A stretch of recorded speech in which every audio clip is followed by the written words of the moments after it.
we now move on to preview tomorrow's matchups at the European Championship.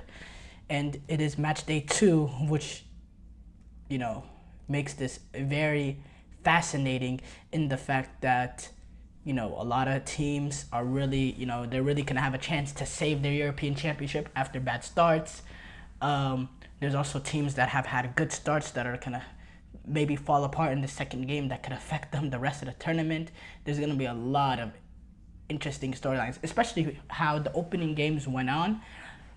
Yeah, I think this match day 2 is going to be really special. And you start off with Croatia taking on Albania. Now, to recap, both of these teams are coming off defeats. Croatia was thumped by Spain 3-0, despite having a vast majority of chances to really, swing the game in their favor. Albania, they're coming off of a loss that they gave up a lead, with them scoring the fastest goal in European history, taking the lead within the first 30 seconds. But then Italy were quickly able to respond within the next 17, 18 minutes to take the lead. Then, and they had a few opportunities here and there to really get that second to equalize it, but they weren't able to get it down. So they will be, so now they're looking to get a result against the Croatians. Now, in my opinion, I think Albania is a pretty impressive side, and and they proved that against Italy. Now, Italy, there were stretches in the game that they really dominated, but then Albanians, they kept despite going down early, giving up that lead early, they hanged in there. They didn't allow it to get out of hand, and then they slowly built their way back, and they and there was for me, I don't understand why they didn't do this more often, but they had their opportunities going along and really testing those Italian center backs. In the few moments that they did, they were in behind and they created some opportunities. Now, why they didn't do that more often, especially throughout that second half, earlier in that second half, I don't know. I don't know why they waited till the end to really chase it. But they proved in that game that they got brilliant players, brilliant football players. Broja, with the pace that he provides, he could be deadly. We saw the quality, the clinicalness of Bajrami. Asani is a very, very good player. He proved that on Monday. I'm not counting out this team. I thought they were strong defensively. I think the goals that they conceded was, one was a set piece. The other was, unlucky in the fact that they had a clearance deflect off DiMarco, which fell right into the path of Barella, who hit a screamer of a goal.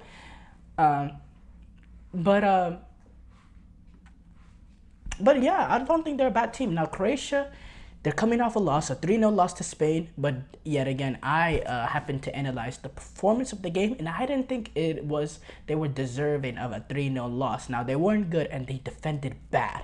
They really, really defended bad in certain moments that really made them pay. But it's not a team that I think was gonna, just go away. I think they have experience, and they proved in that game that they can play football. They created plenty of chances against Spain, and any other day that game could have been game could have been 2-2, 3-3.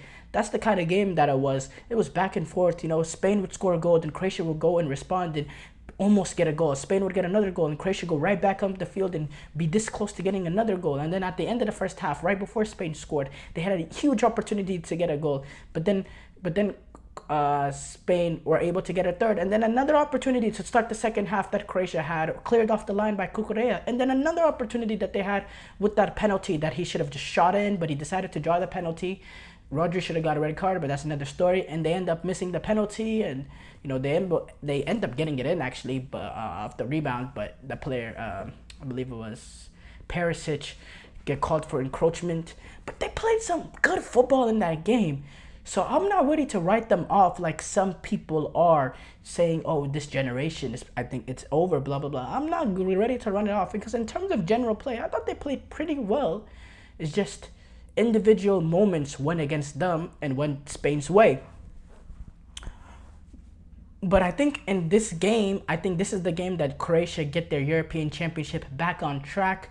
I don't think Albania has the quality to be clinical like Spain was and to really make Croatia pay. Now, I think Armando Broja's pace in transition could cause the Croatian center backs issues, because that is the weakness of this Croatian team. I think they're pretty daft in the way that they defend. I think you might look at bringing Guardiola as a center back. I'm not trying to tell Zlatko Dalic how to manage, because he's a brilliant manager and he knows much more football than I could dream of.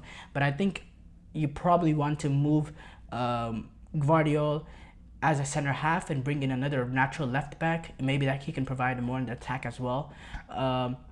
Just so you solid up, because that center back partnership was really daft in the way that they defended, in my opinion.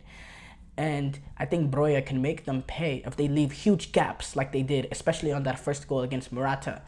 But again, I don't think this Albanian team has what it takes to be clinical the way that Spain was. I think Croatia are able. I think Croatia, once they get that first goal into the back of the net, whether it comes from a guy like Perisic who might start this game, or Kramaric or whatever, maybe a goal from midfield, I think that will really open up the floodgates for Croatia. I think this will go similarly the way that they, beat Canada last World Cup, beating them 4-1. I think this is the time that they really turn around their European Championship and get started. And I see them, comfortably getting past Albania and winning this game and really dominating the midfield, really controlling the ball, and really, making Albania a little bit suffocate in certain moments of the game. I really think this is going to be a Croatia's game here. I'm looking at like a 3-1, that type of scoreline. I think will be comfortable. Germany-Hungary, this is my opinion. This is Germany's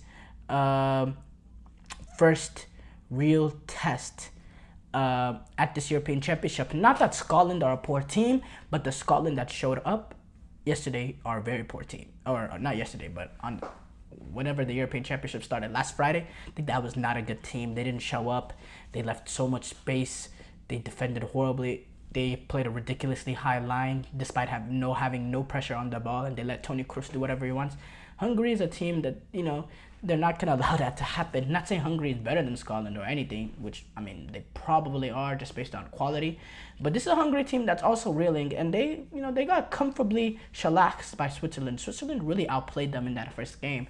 So, and it's going to take everything for Hungary to even get a point in this game. But I do believe in the quality Hungary has to make this Germany team suffer. I think they have more quality than the Scottish team. So I do think this is going to be a tight, cagey affair for Germany. I don't think it's going to go anywhere near as well as it did in match day 1. Hungary, they're going to come in, they're going to defend. They have quality to make you pay with Dominik Szoboszlai. It's a good all-around team, and I think it's the first real test for Germany. We get to see how good they are and if they are a legit contender to win this European Championship. I'm gonna go for a point apiece. I think this game ends in a tie. I think Hungary put a good account for themselves at the last European Championship. This game ended at 2-2 after a goal in the last dying moments for Germany with Goretzka. I think it's gonna go similar. I think it'll be a cagey affair. I think Germany are gonna struggle to really break down this Hungarian defense, and I think it's gonna go 1-1. I really do. Scotland, Switzerland. This is the game.